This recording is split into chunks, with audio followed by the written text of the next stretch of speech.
There is a stage in Aurora, Colorado on February 24th, 2026, filled with the highest-ranking officers of the United States Space Force. You see industry giants from RTX Collins Aerospace and military commanders like Colonel Jason West standing before a crowd at the Air Force Association Warfare Symposium, projecting maps of what they call long-range kill chains and kill webs across the globe. They are talking about a future where sensors and shooters share target data across vast distances, allowing the United States to strike without ever seeing the target. Sounds like a technological leap. Sounds like strategic dominance. Sounds like a superpower preparing for the next great war. But what you are actually watching is one of the most frantic geopolitical scrambles of the decade. While the military brass in Colorado talks about kill webs, the actual hardware required to power them is currently grounded or failing. On February 12, 2026, a United Launch Alliance Vulcan rocket carried 2 geosynchronous Space Situational Awareness Program satellites into orbit, but the mission suffered a critical booster anomaly. This was not a one-time glitch. It was a repeat failure of the solid rocket boosters supplied by Northrop Grumman. As a result, Colonel Eric Zarybniski, the Space Force Portfolio Acquisition Executive for Assured Access to Space, has been forced to suspend all future Vulcan launches. The United States is now effectively blind in geosynchronous orbit with its Neighborhood Watch satellites on hold and its critical GPS. 3 missions delayed by at least 380 days. The kill chain the Pentagon is touting is a chain with no links. Behind the confident presentations in Colorado is the quiet realization that the American space monopoly has just collapsed. For the last 40 years, Canadians have been told to accept that our country is simply America's junior partner in the stars. We were mocked for not having our own heavy lift rocket program, forced to rely on American companies like United Launch Alliance to put our sovereign sensors into orbit. During the free trade debates of 1988 and the NAFTA negotiations of 1994, the narrative was always the same. Canada provides the resources and America provides the high-tech security umbrella. But what the mainstream media missed and what you were never told is that this period of apparent Canadian weakness was actually a masterclass in strategic patience. Mark Carney, the former central banker who became prime minister, understood a fundamental truth that Washington ignored. Rockets are expensive, aging hardware, but data is the true currency of modern warfare. While the United States burned through hundreds of billions of dollars on failing launch platforms like the Vulcan, the Canadian government was quietly building a different kind of architecture.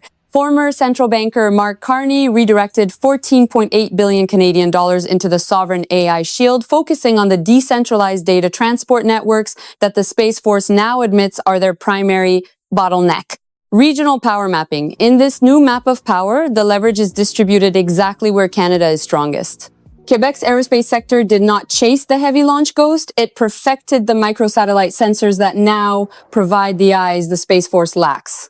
Meanwhile, Ontario's AI corridor in Waterloo and Toronto developed the cloud-based ethical processing nodes that make kill webs functional. Each region was a deliberate cell in a national strategy of distributed strength.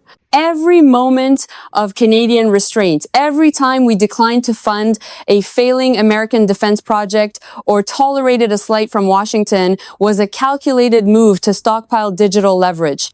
We let America burn through its goodwill and its budget on the old version of space. Now, as the Vulcan rockets sit idle on their pads, the payoff is arriving. The United States has the shooters, but Canada owns the digital brain that tells them where to fire. Mark Carney did not panic when the American launch monopoly began to crack. He did not capitulate to American demands for more funding. He did not tweet back at insults from Washington.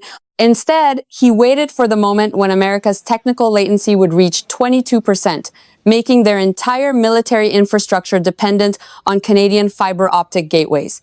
That moment has arrived. America is beginning to realize that playing by the rules was just a cover for Canada to build the only exit door in the building. United States Secretary of Defense Pete Hegseth has issued a demand that effectively attempts to turn the American technology sector into a direct branch of the military establishment.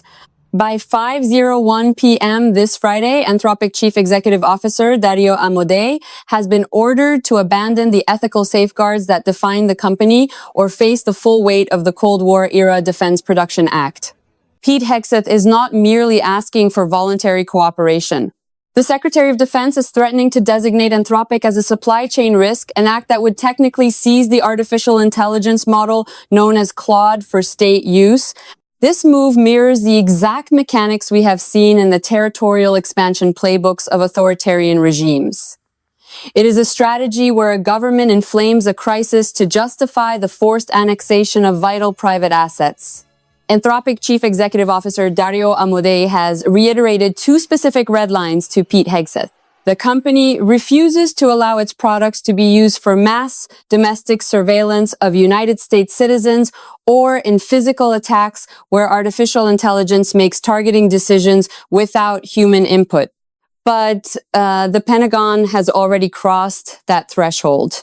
Reports have surfaced that Claude was used by the United States military during a January operation to capture former Venezuelan President Nicolas Maduro without the knowledge or consent of the developers. This is no longer a trade dispute or a disagreement over corporate policy. It is a survival-level threat to the sovereignty of any entity that relies on American technology. When the United States government threatens to terminate contracts and invoke emergency war powers against its own innovators, it signals that the era of the private tech sector is over. Now, some will say that this is a necessary step for national security in an era of global conflict. There are those who argue that the President of the United States must have every tool available to defend the nation, even if it means seizing private intellectual property. But what those observers are missing is the strategic depth of this precedent. This is the same logic of annexation we witnessed in eastern Ukraine in 2014, where a central power sought to expand its borders by inflaming nearby movements and seizing control of essential infrastructure. When you annex the decision-making architecture of an artificial intelligence company, you are not defending a border. You are establishing a digital dictatorship that recognizes no sovereign boundary. While the Pentagon prepares for a legal and technical war with its own innovators, former central banker and Prime Minister Mark Carney has already executed the counterpunch. Mark Carney has spent the last 6 months building what is now officially recognized as the Sovereign AI Shield. This architecture is not a theoretical proposal. It is an operational reality backed by 14.8 billion Canadian dollars in reallocated strategic funding. The Sovereign AI Shield is anchored by 12 new trade and security agreements spanning 4 continents. Mark Carney has secured a comprehensive strategic partnership with the European Union and established a new data processing agreement with India and the nations of Southeast Asia. Canada is not just building software. Mark Carney is redirecting the very plumbing of the global internet. The 6 critical fiber optic gateways located in the Canadian Maritimes are now the primary transit points for the data that the United States Space Force needs to maintain its long-range kill webs. Because Mark Carney anticipated this moment of American aggression, Canada has moved these nodes under the control of a new Commonwealth sensor network headquartered in Ottawa.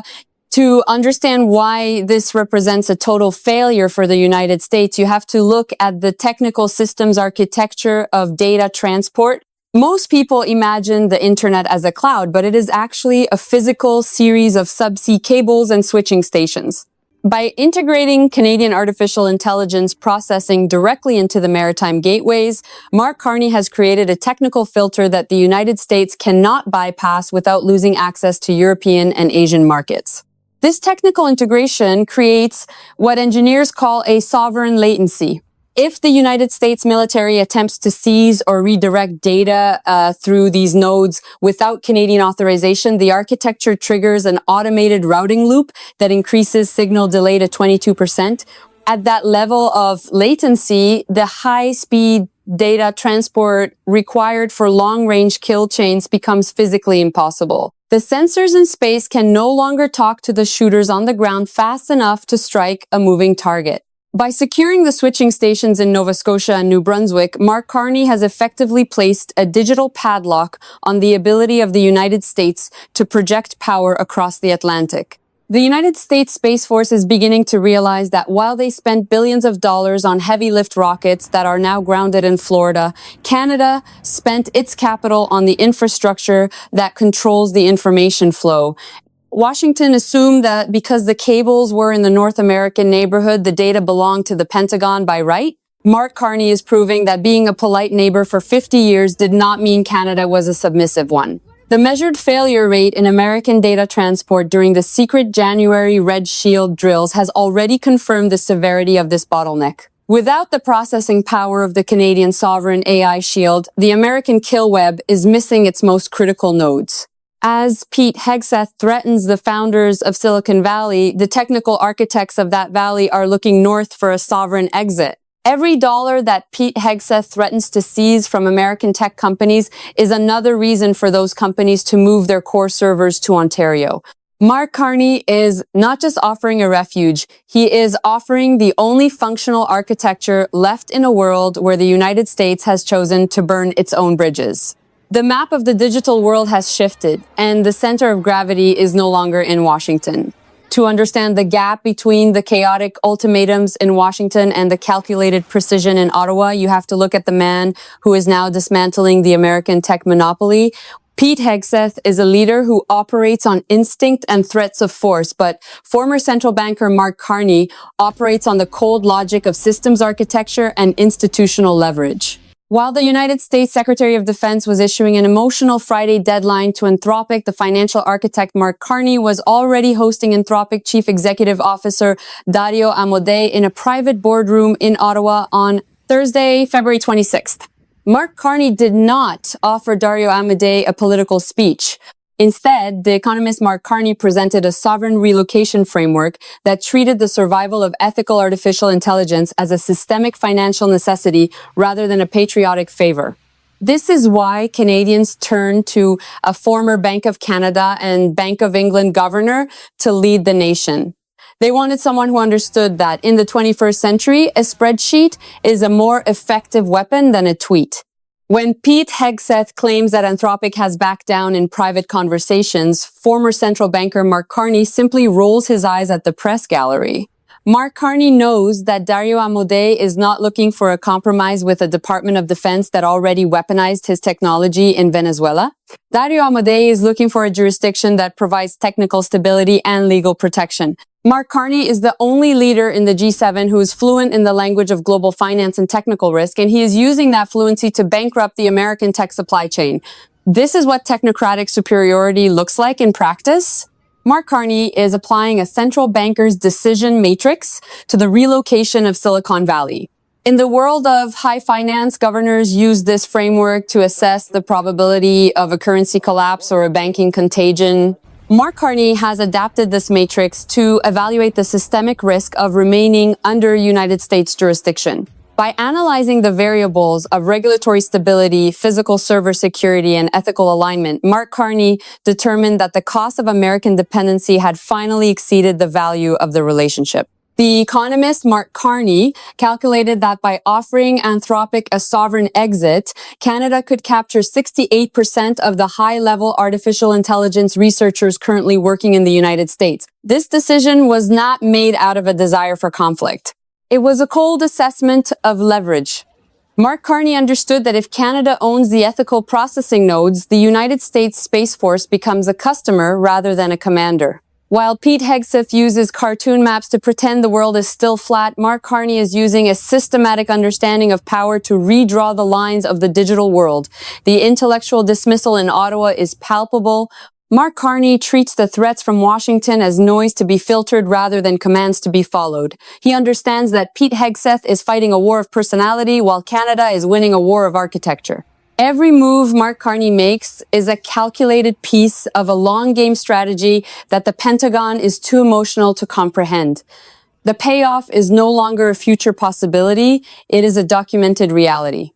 The era of the polite neighbor is officially replaced by an institutional reality that Washington is only beginning to grasp. For decades, Canadians were told they must prioritize American interests due to shared history, NORAD obligations, and a permanent bond of family. But that bond has been severed by the actions of the current administration in Washington. Retired Major General Scott Clancy, who served as the Director of Operations at the North American Aerospace Defense Command, or NORAD, has delivered the definitive decree on this new era. Retired Major General Scott Clancy states that the underpinning of distrust is no longer emotional, it is factual. The relationship has shifted from relational to transactional, That single shift represents the most significant change in North American geopolitics since the founding of the North Atlantic Treaty Organization in 1949. This is no longer about shared values, it is about national interest, and Canada has realized it no longer owes America loyalty. The evidence is visible in the defense budget, where Canada has committed $900 billion over the next decade to build an autonomous military capability. $2 billion of that spending is specifically earmarked to reduce military dependence on the United States. Canada is currently reviewing the purchase of 88 American-made F-35 fighter jets, with only 16 actually committed. As Mark Carney looks toward European alternatives, we are learning to live alone, and we are doing so with a level of technical precision that America never expected. This liberation from obligation guilt means that the suffering now beginning to unfold in American households is a matter of factual consequence, not Canadian cruelty. You need to understand that American suffering is inevitable and specific.